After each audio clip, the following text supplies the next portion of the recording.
Sama Gatot dengan Mbak Rensi, kamu nanti harus begini, ada nggak perintah-perintah atau? Oh, nggak ada, dia nggak bilang kamu harus begini, enggak. Itu kan tergantung saya maunya saya gimana, ya kan saya nggak, ya dia ngobrol-ngobrol biasa aja. Misalnya kehidupan atau apa ya? Nggak ada kehidupan ya kayak apa ya? Aku juga udah lama ya karena orangnya kan saya orang kuping kanan. Jadi ngobrolnya seperti teman saja. Ngomong aja ketawa-ketawa, kita nyanyi, ya udah gitu. Itu setiap minggu? Dan dia memperkenalkan kalau dia tuh banyak jin gitu. Dan dan cara makan jin-jinnya itu asmat namanya. Baik. Udah gitu doang. Iya, oke. Nah, ada tidak yang Anda lihat kok kontradiksi nih? Perkumpulannya Padepokan untuk pengajian, tapi mungkin ada barang-barang yang aneh yang Anda lihat tidak? Salah satunya ya narkoba. Kalau di saat adik saya udah di situ, saya sudah tidak pernah melihat lagi. Oke, tapi sebelum ya saya pernah lihat ya dia menggunakan asmat itu, jin itu. Oke. Asmat yang dikatakan itu narkoba. Dia nggak bilang narkoba, dia cuma bilang itu asmat. Dan cara pemakaiannya ya seperti itu. Oke. Mbak Rensi pernah diajak juga nggak untuk mencoba asmat itu yang tanda kutip?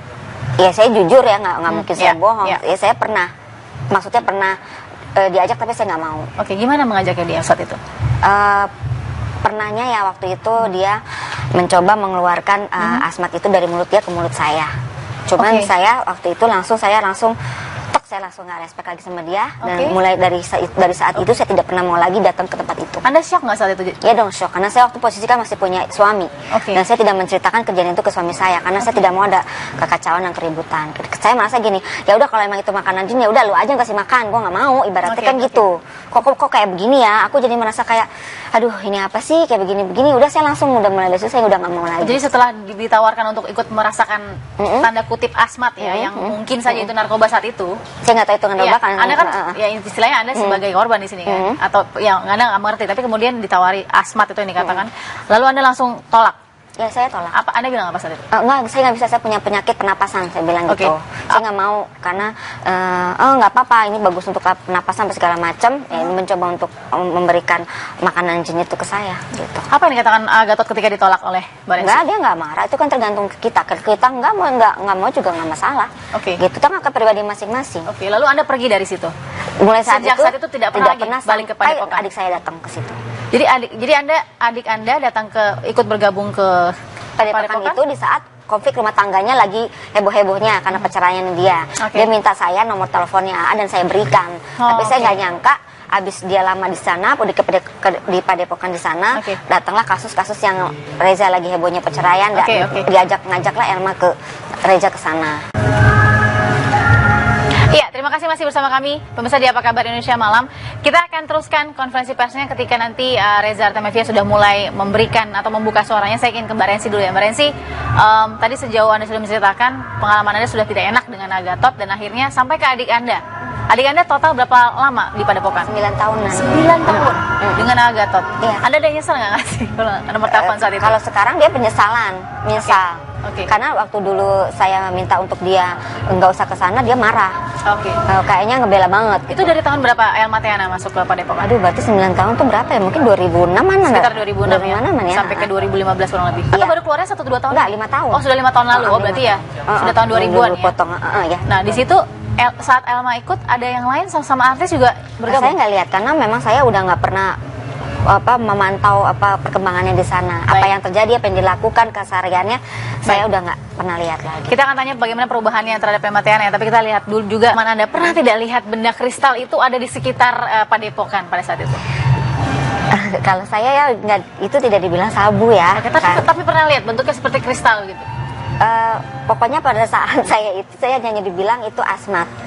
Asmat? Iya, asmat aja, dia nggak pernah bilang sabu sih sama saya. Ini jadi mengkhawatirkan juga ya Pak Awi, kita menunggu jenisnya. Tapi memang kalau memang pasti kepolisian sudah paham ini bentuknya apa. Tapi paling tidak yang sudah ditemukan adalah 3 kotak berisi kristal, belum tahu jenisnya apa. Ini yang dikeluarkan dari berangkas 1 milik Gatot di rumahnya di Pondok Pinang ya. Sementara yang satu lagi belum terbuka, Pak? Ya belum, tadi kita kesini kan. Lama ya. Baik. Mbak Rensi juga mungkin pernah melihat ini sebagai yang terselamatkan lah ya. Saya bilang, tapi gini, dari penggeledahan Pak, berarti Gatot terkena soal kepemilikan ya, betul ya? Lalu kemudian soal senjata, ini gimana Pak? sudah ditemukan surat-surat izinnya atau memang ilegal? Sudah kita cek ya dari Intelkam sudah ngecek langsung untuk database SNP yang ada di Polda Metro. Ternyata tidak terdatakan. Kemudian beliau juga langsung ngecek ke Mabes Polri, ternyata juga data tersebut tidak ada. Jadi ini senjata ilegal? Kita perkirakan demikian. Ada dua senjata ya Pak ya? Ada 2 senjata, 1 Glock tipe 26, kemudian yang kedua Walter kaliber 22. Wow, oke. Sesaat lagi kita akan kembali ya, sambil juga mendengarkan tadi testimoni dari Mbak Rensi Milano. Sesaat lagi, tetap bersama kami pemirsa. Ya, terima kasih masih bersama kami di Apa Kabar Indonesia Malam, masih bersama dengan Mbak Rensi Milano dan juga Pak Awi Setiono. Pak Awi, saya ingin klarifikasi juga, tadi kan Anda bilang penggeledahan yang di rumah, barang buktinya itu negatif atau positif? Positif ya, tadi saya sampaikan pertama kali positif. Jadi tidak ada yang katakan negatif ya, itu semua positif ya, mengandung zat psikotroplika ya, metfetamin ya, oke.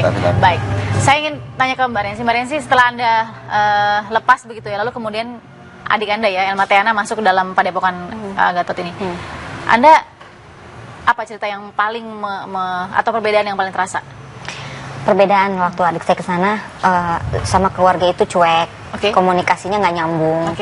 Kalau kita nasehatin dia marah-marah, merasa dia tuh yang paling benar gitu. Jadi dia tuh paling nggak mau orang yang diagungkan itu diomongin gitu loh. Jadi ya diagungkan oleh Ahmad pada saat itu ya? Ya pokoknya bela banget gitu. Jadi saya sebagai keluarga nggak bisa ngomong apa-apa. Itu kan pilihan hidup dia, yang mana yang terbaik buat dia, ya udah dia jalankan aja. Tapi ya di saat setelah berlangsung hampir 9 tahun itu, tiba-tiba dia ada bukannya keinginan, tiba-tiba saya dapat kabar Emma udah nggak kesana lagi. Saya sampai nggak percaya. Masa sih? Masa dengan 9 tahun gitu tiba-tiba dia ini?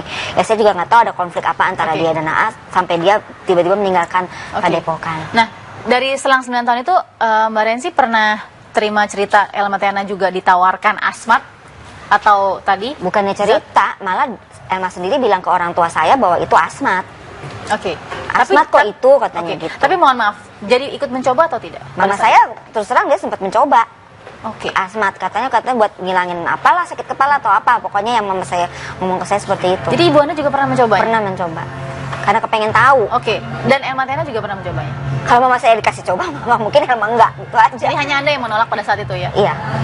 Wow, nah ada cerita tidak rasanya seperti apa yang dirasakan oleh ibu Anda atau Elma? Saya biasa aja, nggak maksudnya ya sakit-sakit aja, nggak ada efek. Nggak ada efek kepada sakitnya? Nggak efek, ya sakit kepala, mama saya kan sering sakit kepala. Ya biasa aja, nggak ada sembuh, nggak ada apa ya gitu. Jadi nggak sembuh? Pengobatan lah, waktu itu bilangnya pengobatan. Berapa lama sempat berobat di? Mama saya nggak lama, cuma sekali itu aja pengen tahu. Lalu ketika karena kan memang omongan konsumsi orang kan banyak yang begini-begini. Mama saya kan pengen membuktikan omongan orang, ya pengen tahu lah gitu, istilahnya pengen, bukannya dia pemakai ikut-ikutan. Mama saya cuma pengen tahu apa sih yang secara awam itu, tidak tahu gitu. Ya, jadi tidak tahu. Nah kalau artinya merasa tertipu nggak pada saat itu? Ya kalau dengan kejadian ini ya, kalau ya merasa dibohongin gitu, berarti apa yang dia bilang itu asmat yang menurut dia makanan jin itu yang ternyata isi sabu-sabu, ya semua merasa terbohongi lah. Pak Wi, dengan cerita ini ya Pak, ya artinya kan ada mungkin penipuan juga ya. Kalau memang mau mengobati dengan cara seperti itu, apalagi ada seorang ibunya Mbak Rensi misalnya kan, orang tua begitu yang tadinya mau berobat, tapi ternyata kalau memang betul asmat adalah sama dengan sabu, mohon maaf ya, artinya ada penipuan di situ. Seperti apa, delik apa saja Pak yang dikenakan kepada seorang Gatot? Kembali lagi Mbak ya, kita sebenarnya harus dari awal dulu apa kejadian per kejadian, case per case-nya ya. Jadi perbuatan pidananya juga harus dilihat dari situ juga. Misalnya kalau tadi yang disampaikan Mbak Rensi ya, Mbak Rensi kan perlu pendalaman ya. Perlu pendalaman karena deliknya sendiri kan harus ada rangkaian kata-kata bohong. Itu harus kita bisa buktikan secara material ya. Tapi yang jelas kita sudah tak terbantahkan ya, bahwasanya yang barang bukti yang pertama kita lakukan penggeledahan itu positif sabu begitu. Positif sabu. Artinya apa saja Pak yang tindak pidananya kan jelas. Yang ditimpakan apa saja selain bukti narkoba, apa saja yang ditimpakan deliknya? Tentunya begini, terkait dengan kasus narkobanya sendiri yang kita ketemukan, termasuk malam ini pun nanti akan kita kirim semua ke sana, ke Polda NTB. Dugaan yang 3 kotak tadi dalam berangkas ya, 3 kotak kristal. Masih diduga ya, masih diduga. Karena memang kita juga sama-sama membantu ya, proses dilakukan oleh penyidik sana kita membantu membackup karena wilayah kita. Oke. Kemudian terkait dengan kasus senjata api dan kepemilikan amunisi, ratusan amunisi itu tentunya kita yang akan melakukan penyidikan. Nanti di Treskrim Polda Metro Jaya, Resmob nanti akan melakukan penyidikan. Ini ancamannya seperti apa, Pak? Ancaman hukumannya bahwasanya terkait dengan kepemilikan senpi dan amunisi ilegal ini, yang bersangkutan itu melanggar pasal 1 ayat 1 Undang-Undang Darurat nomor 12 tahun 1951 dengan ancaman pidana hukuman mati atau pidana seumur hidup atau pidana sementara, penjara sementara setinggi-tingginya 20 tahun. Wow, ini untuk kepemilikan ilegal ya? Belum narkobanya? Betul. Oke, ini hukuman binatangnya? Belum yang soal binatang?